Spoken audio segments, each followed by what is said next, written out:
Head office के canal view दफ्तर के सामने है, ठीक है। किनाल व्यू के सामने रॉयल पाम सिटी का दफ्तर है, उधर इन्होंने जो है ना फायरिंग शुरू कर।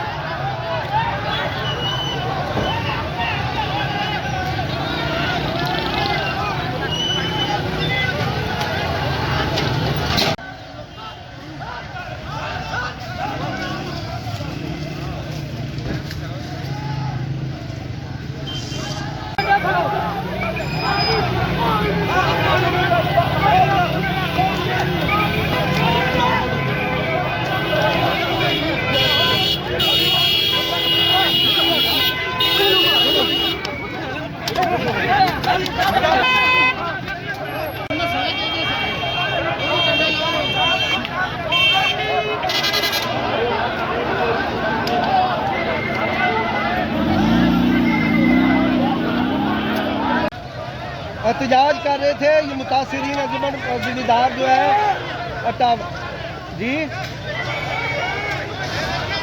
क्या करे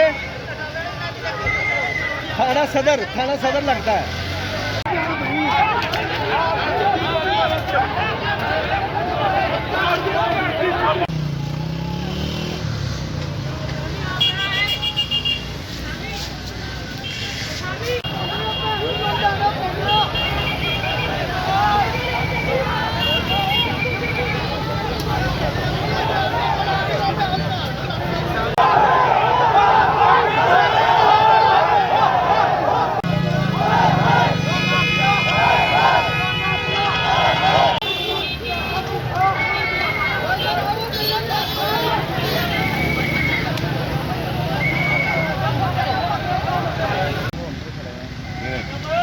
मोबाइल मार के अंदर पाया